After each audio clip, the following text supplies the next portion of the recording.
So, when you would really know the value of this knowledge, you would gather all your past accomplishments, like all your college degrees, job achievements, financial achievements, your relationship spouse certificates, passport with father and mother's name, and even your birth certificate, and you will burn them all. And you would say, now I am born, I was dead for a long time. I am actually all alone. I just see my past and my future around me. It's just me, nothing else. If I go with the extreme true fact, I would like to say it in Deol's dialogue to explain it. Although I could mimic Dharmendra more. Ma, ma, ma. But I'll try like Sunny Deol as well. उतार के फेंक दो ये वर्दी और पहन लो बलवंत राय का पट्टा अपने गलों में। बलवंत राय के कुत्तों, अंधेर नगरी है ये। So I will translate with the meaning for this dialogue. So the uniform represents all of your achievements I mentioned earlier. Balwant Rai ke naam ka patta means the things, the society, or I call the matrix in which you are stuck, that has been teaching you the fake useless stuff, and it has made you all so blind that you think it is the reality. You can also watch the Matrix and Inception movies for more information. So there are three ways to attain happiness or peace and overcoming suffering in journal.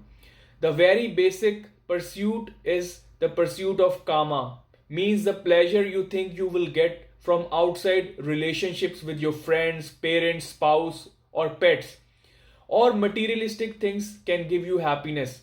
Then the second is artha, meaning wealth, which means power or status or becoming famous. And the third is dharma, means doing good deeds. If I do good deeds, I will get both kama and artha simultaneously with each, which is like a package. So we think this happiness lies in the outside world. But when you are fed up with all these external activities, the realization may come after many births.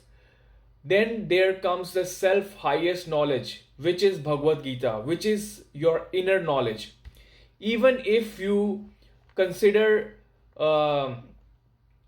like that thing when you are outside, knowledge can give you happiness, the outside knowledge. So you are like in a kind of sleep mode. So even if you are not fed up of the three mentioned reasons before, still Bhagavad Gita will prove beneficial to you to achieve your goals faster. So it's a booster. So overall, there's only benefits. So let's continue. Nothing is completely cut off here. This is the confusion. Here everything is divided into more and less. We say this is hot and this is cold. But what does cold means? A little less hot. What does hot mean? A little less cold. Sometimes you heat one hand on the stove and cool it by placing the other hand on the ice, and then put both the hands in the same bucket of water. Then you will be in big trouble. Then you will fall exactly into the same situation as Arjuna was. Then one of your hands will say the water is cold, and the other hand will say the water is hot. And there is only one water. But both cannot be together, hot and cold. Everything in life is relative. Nothing is absolute in life. Here everything is a distribution of more and less. Arjuna has the same problem, and whoever looks at life properly will face the same problem. Here everything is a distribution of more and less. Some have a little more of theirs, some have less of theirs. Some are a little closer, some are a little further away. Some own 100%, some 90%, some 80%, and some 90%, some 80%, some 70% are strangers. But even in what is alien, we have our share of 1%. And even in what is ours, there is a percentage of someone else's share. That's why life is complicated. If this cuts right into enemy, friend, good, bad, then it will become very easy. It cannot be that easy. So separation is not easy. There is a little Ravana within Ram, and there is a little Ram within Ravana too. That's why someone can love Ravana. Otherwise, no one would be able to love Ravana. Someone is able to love Ravana. Even in Ravana, Ram is visible to someone somewhere.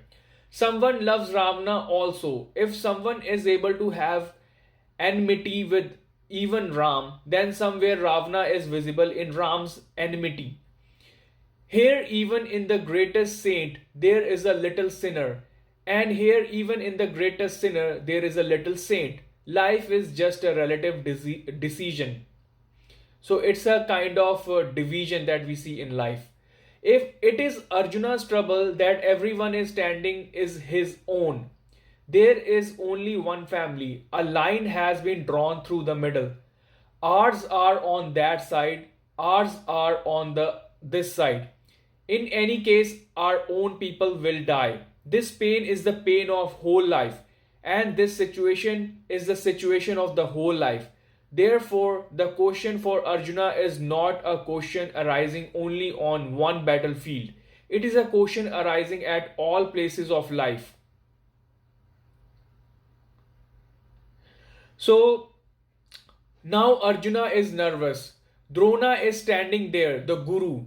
Arjuna has learnt from him only. Now the arrow has to be drawn on Dronacharya only. Learned archery from Dronacharya, who was the only guru of Arjuna. Arjuna is Drona's most ardent disciple.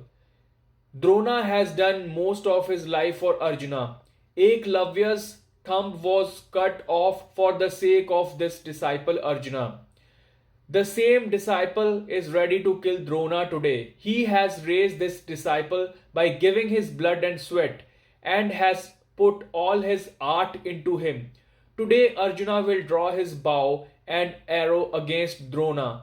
This is a wonderful war. This is the same family which has great coordination, great bonds, great closeness, and has stood up against each other now and after being cut off. But if we look at life, look very deeply, then all the wars of life are wars of our own people. Because the earth is not more than a family. If India fights with Pakistan, only one family will fight.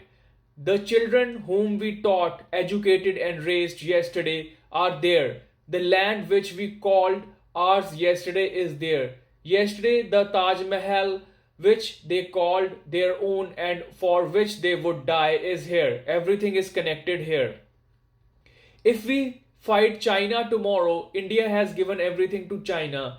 And India's greatest heritage, Buddha, has been saved by China, and no one would have saved Buddha. Let us stand up to fight them tomorrow. All life, the entire earth, it seen properly, is a one big family if you see properly. In that, all wars are family based, and all wars create the same situation which has arisen in Arjuna's mind. His dilemma is quite natural. His concern is completely natural. He has trembled. It is quite natural. What is the solution to this dilemma? Either close your eyes and jump into the battle, or close your eyes and run away. There seems to be only two solutions. So close your eyes and say, there will be someone. One who is not on your side is not yours. That someone has to die. So let him die. Close your eyes, jump into the battle. It's simple. So there are only these two solutions. So, or close your eyes and run away. It's simple. But the solution that Krishna suggests is not straightforward. He is not the one with the least resistance. Both of these are least resistance. Both of these are dry lines, the options that I mentioned before. Wherever Arjuna goes among these two, the matter is very simple. Perhaps he must have gone somewhere among these two in his infinite births. These are easy options. But Krishna suggests a third option which has never gone through. So he has never opted for that option.